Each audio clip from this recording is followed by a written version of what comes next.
Hello guys, good morning. Mag-imbento tayo guys ng pain sa kanin.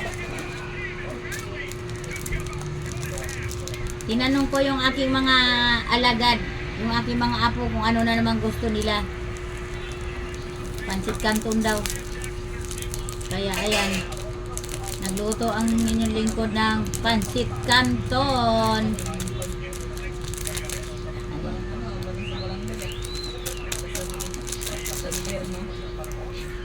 Pansit canton guys.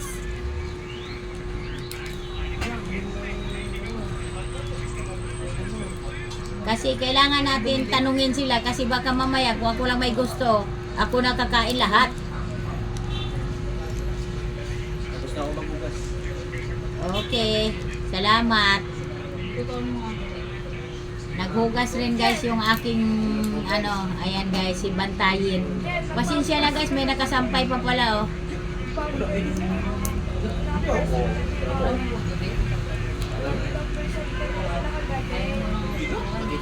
Pinasok kasi namin yung sampay.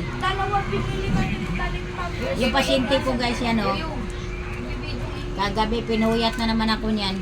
Kaya nagpikit-pikit na naman yan kasi naglinis siya. Nagwalis mula baba hanggang sa taas. Yuko-yuko doon sa ilalim ng hagdan. Kaya kagabi, todo na naman siya pikit. Nilinis siya naglilinis. Kaya maraming thank you. Ngayong umaga, Friday, naghugas siya kaya ang daming hugasan. Nag-dishwasher na naman siya. Sabi ko nga, baka nagpikit na naman siya. Hindi daw. Ayan. Oh, nagdikit-dikit na nga, Mi. Bagal mo kasi, no? Alam mo guys, yung costume ni Lula guys, hindi ko pa tinanggal dahil ang lamig. Ang hangin. Tinunay mo yung sa baba. Ang ginaw. Ay, sa baba. Ito, una. Hindi ako. Oh.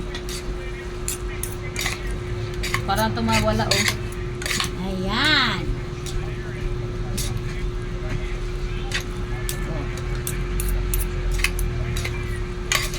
Favorito ng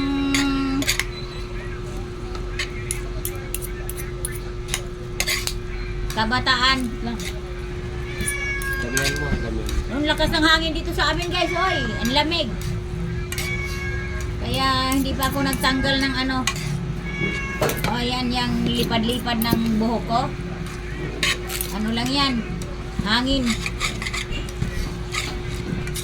Galing sa labas.